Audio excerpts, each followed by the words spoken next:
Hey there. So, imagine you're scrolling through social media and you see people posting about making thousands of dollars from stocks. Some guy just bought shares of Tesla and doubled his money in a month. Your friend is talking about going long on Apple. Another person lost their entire savings in a single day. And you're sitting there thinking, what even is the stock market? How does this all work? Well, you're not alone. The stock market can seem like this mysterious club where people either get rich or lose everything. So, in this video, we're going to break down how the stock market actually works, who profits from it, and whether you should even care about it. Let's get started. Section 1. What is the stock market? Simply put, the stock market is a place where people buy and sell pieces of companies. These pieces are called stocks or shares. When you buy a stock, you're buying a tiny ownership stake in that company. For example, if you buy one share of Apple, you technically own a tiny piece of Apple. Now, you might be thinking, why would a company sell pieces of itself? Great question. Companies need money to grow their business, build new products, hire employees, or expand to new countries. They have two main options: borrow money, which means taking on debt, or sell shares of the company to raise money.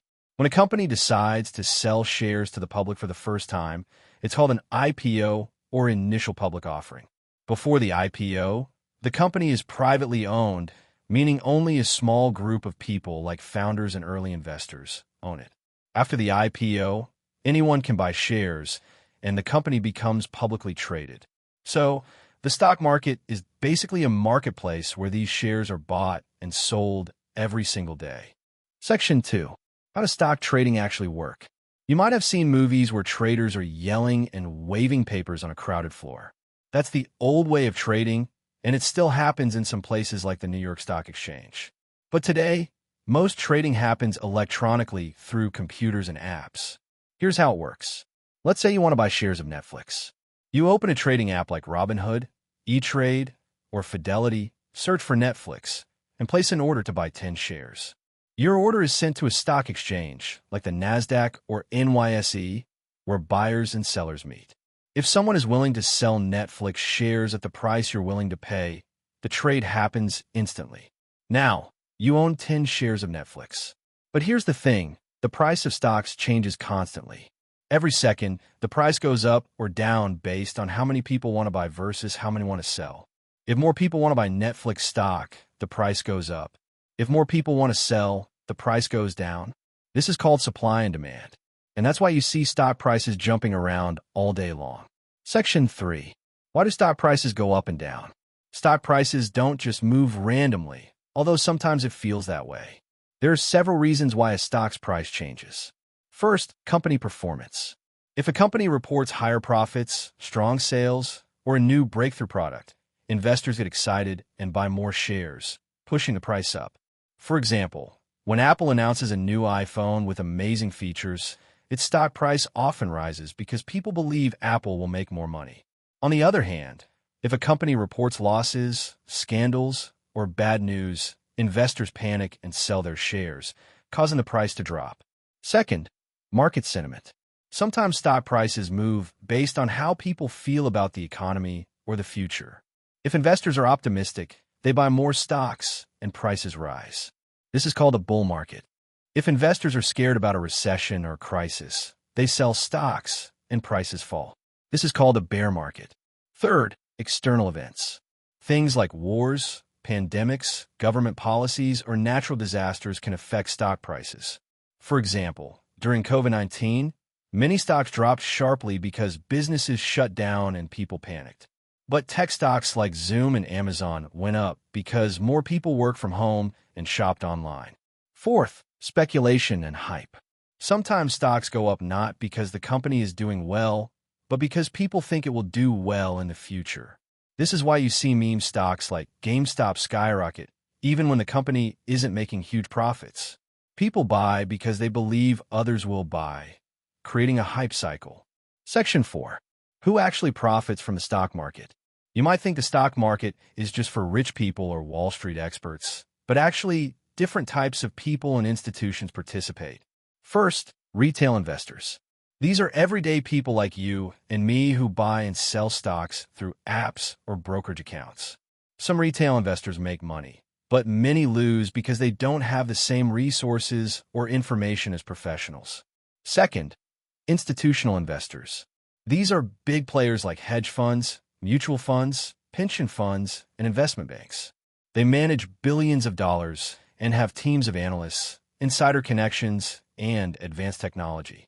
They often have access to information and tools that regular people don't. Third, the companies themselves.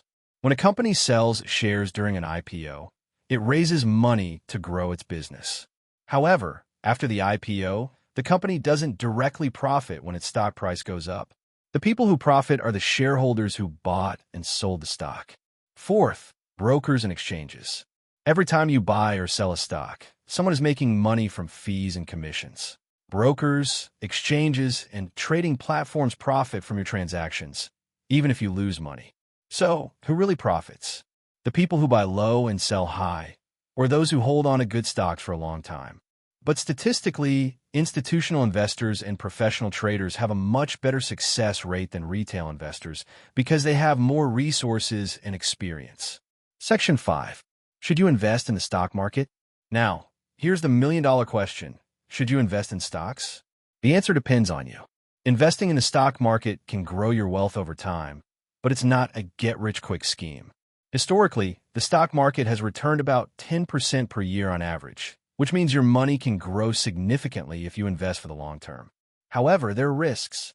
Stock prices can drop suddenly, and you could lose money, especially if you panic and sell during a downturn.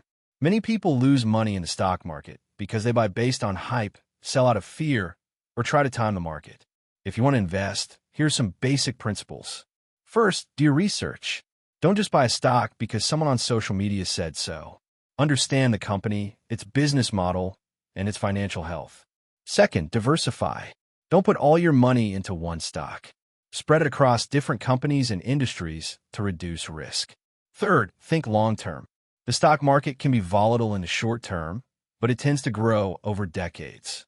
Fourth, only invest what you can afford to lose. Never invest money you need for rent, food, or emergencies. And finally, be aware of your emotions. Fear and greed drive many bad investment decisions. So, in conclusion, the stock market is a place where people buy and sell ownership in companies, and prices move based on supply and demand, company performance, and investor sentiment. Some people profit, but it requires knowledge, patience, and discipline. If you want to invest, educate yourself first, and don't fall into FOMO by jumping in without knowing what you're doing. It's important to understand the risks before diving in.